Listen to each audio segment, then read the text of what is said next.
Profesor Hipnu Nugroho, pakar hukum pidana Universitas Jenderal Sudirman sudah bergabung bersama kami. Selamat sore, Prof. Hipnu. Selamat sore, Mbak. Di persidangan baru saja tadi kita juga sudah mendengarkan Mario Dandi sempat membantah soal kehidupan mewahnya. Padahal menurut hakim, saksi yang tak lain adalah ayah David Ozora sama sekali tak memberikan pernyataan soal kehidupan mewah Mario Dandi. Bagaimana tanggapan Anda, Prof? Ya, namanya di persidangan itu adalah sebagai bentuk klarifikasi. Nah itu, klarifikasi. Sekarang pertanyaannya apakah mewah atau tidak? Lah nanti diklarifikasi, itu yang dilakukan.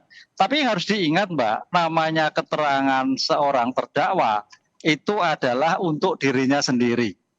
Asasnya kan seperti itu, sehingga apapun yang disampaikan ya sah-sah saja. Oleh karena itu di sini perlunya klarifikasi, pembuktian bahwa ada perlakuan atau tidak. Ini harus dilihat. Jadi kalau hanya pernyataan-pernyataan memang sulit untuk dibuktikan. Tapi pernyataan itu kan harus diklarifikasi. Oleh karena itu sebagai bentuk konfrontasi apa yang disampaikan, kemudian apa yang dinyatakan, ini suatu sangat baik sekali dalam satu pembuktian. Dan itu memang memerlukan pembuktian-pembuktian lebih lanjut. Karena namanya keterangan seorang terdakwa itu hanya untuk keterangan dirinya sendiri. Apakah memang mendapatkan perlakuan atau tidak, berarti harus ada suatu bukti yang konkret, bukti yang jelas. Kita jangan sampai jere, enggak bisa, itu klarifikasi. Sehingga kalau memang itu betul, ya ini koreksi bagi lapas kalau memang ada suatu perlakuan khusus. Ayah David Ozora ini kan mengungkap dalam sidang tadi ada ancaman dari Mario kepada David Ozora. Prof, ini apakah akan memberatkan dakwaan?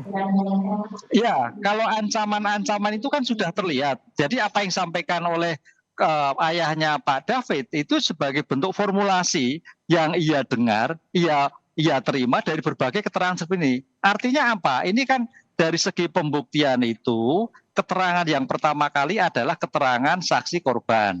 Karena korban sakit, Mas David, maka digantikan ayahnya. Nah, ayahnya itu memberikan klarifikasi bahwa apa yang terjadi pada anaknya itu demikian juga. Disinilah makanya keterangan korban yang diwakili oleh Bapak itu ada sebagian bentuk untuk mensupport bukti-bukti yang dibacakan oleh penuntut umum. Gitu, Mbak. Jadi saya kira ini suatu bentuk klarifikasi yang menjadikan suatu nilai. Jadi nilai nanti dalam surat dakwaan itu selaras dengan keterangan yang disampaikan oleh keluarga korban. Begitu. Kalau ayah David meminta hakim untuk mendalami ancaman penembakan ini seperti apa nantinya, Prof?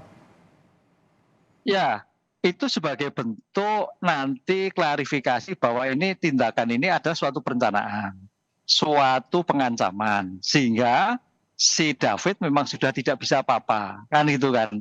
Oleh karena itu menunjukkan bahwa memang Mario itu mempunyai segalanya.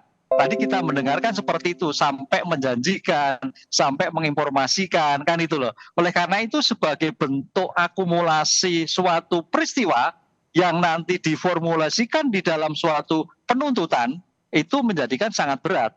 Kalau itu memang nanti bisa dibuktikan oleh penuntut umum dan bukti-bukti yang lain.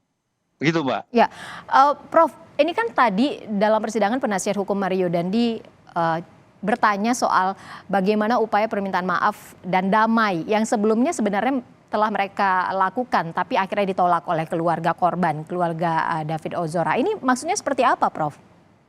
Ya, karena posisi penasihat hukum itu adalah objektif yang subjektif, kan kita. Objektif hukumnya, subjektif perkaranya. Saya kira ini penasihat hukum berusaha semaksimal mungkin untuk meyakinkan hakim bahwa ada upaya-upaya yang dilakukan oleh terdakwa berupaya untuk maksimal minta maaf. Karena mencoba minta maaf ini bagian dari hal yang meringankan.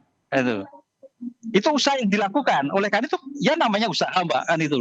Tapi pertanyaannya kapan itu dilakukan? Nah, itu hakim akan menilai apakah hanya saat sekarang atau kemarin. Kenapa kemarin tidak dilakukan? Atau sekarang pun kemarin disampaikan persidangan. Ini yang nanti problem-problem permintaan maaf itu akan dilihat bagian dari suatu persidangan. Tepat atau tidak? Wah, ini sudah masuk persidangan. Berat lagi. Kan itu, saya kira nanti hakim akan menilai ketulusan dari maaf itu apakah hanya sekedar ataukah tulus, begitu, Mbak. Iya, dan di dalam sidang pun Mario Dandi kembali meminta maaf dan ayah David tetap melanjutkan proses pengadilan. Anda melihat ini seperti apa, Prof? Ya, karena itu proses sudah berjalan dan ini bukan kejahatan delik aduan, tapi adalah delik umum. Itu Mbak. Kalau delik aduan sih mungkin ya, tapi delik aduan sudah tidak dimungkinkan lagi. Sehingga kalau sampai maaf ini menjadikan suatu ketulusan, nanti akan menjadikan penilaian hakim. Apakah ini tulus atau tidak? Tapi yang jelas terhadap perkara ini sudah tidak bisa dihentikan, tapi pada suatu proses. Karena apa? Korbannya pun sudah demikian juga kehilangan panca indera. Ada suatu kesakit yang kehilangan mungkin masa depan. Ini yang saya kira menjadikan pembelajaran bahwa suatu delik itu ada kualifikasi biasa, sangat berat, atau sangat berat. Nah, delik yang terjadi pada Mario ini saya kira suatu sangat berat. Sehingga rasanya tidak mungkin untuk diadakan suatu apalagi maaf yang bisa diterima oleh maaf sebagai manusia iya, tapi peristiwa tetap berjalan. Iya, Mario Dandi juga sempat menjanjikan kepada Shane Lucas bahwa untuk tenang saja karena nanti ayah Mario Dandi akan membantu proses kasus ini. Apakah sampai sebesar itu kekuasaan yang dimiliki oleh ayah Mario Dandi begitu, Prof? Kalau melihat suatu persepsi bisa dikatakan ya, karena anak adalah bagian cermin daripada orang tuanya. Kan gitu kan. Dilihat dari fasilitas yang ada. Kan Mario kan demikian cukup kaya lah, orang tuanya demikian. Bisa jadi. Tapi pertanyaan sekarang kalau sudah bergulir hukum, saya kira itu tidak punya kualifikasi apa-apa. Hanya pertanyaan pernyataan PHP aja yang kemungkinan akan tidak bernilai di dalam suatu pembuktian. Karena bicara hukum adalah bicara bukti. Begitu, Mbak. Iya, Prof, bagaimana pendapat Anda soal sidang yang tertutup menghadirkan saksi saat ini yang dilakukan sidang tertutup, padahal tadi sidang sempat dilakukan secara terbuka?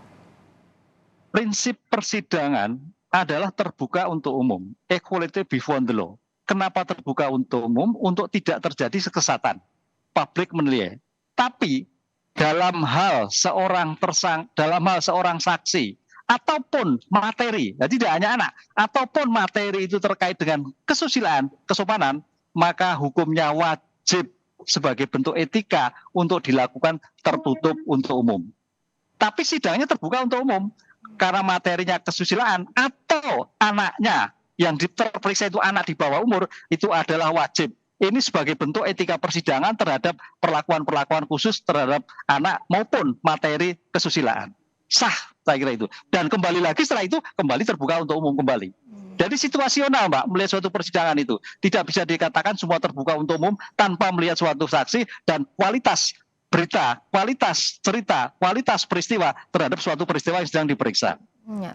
Jika Anda melihat persidangan hari ini, Prof, dengan saksi dari ayah korban, ayah David Ozora, apakah dengan kesaksian yang diberikan hari ini Mario Dandi akan mendapatkan hukuman yang maksimal, Prof? Ya, melihat kronologi suatu peristiwa dan ayah korban sudah menyampaikan. Jadi ayah korban itu menyampaikan suatu peristiwa yang bisa menambah yang ketika keterangan terdakwa tidak disebutkan. Kan gitulah. Oleh karena itu kalau itu nanti bisa dibuktikan, ini kan masih panjang sampai pada suatu pembuktian. Tapi dari berita yang disampaikan tadi dengan bukti yang sudah disampaikan, tampaknya memang sesuatu yang luka berat. Jadi apa yang disampaikan oleh penuntut umum terbukti pasal 355 penganiayaan dengan berat. Begitu, Mbak. Baik. Profesor Hipnu Nugroho, pakar hukum pidana Universitas Jenderal Sudirman, terima kasih sudah bergabung bersama kami di Indonesia Update di Kompas TV. Selamat sore, Prof. Terima kasih.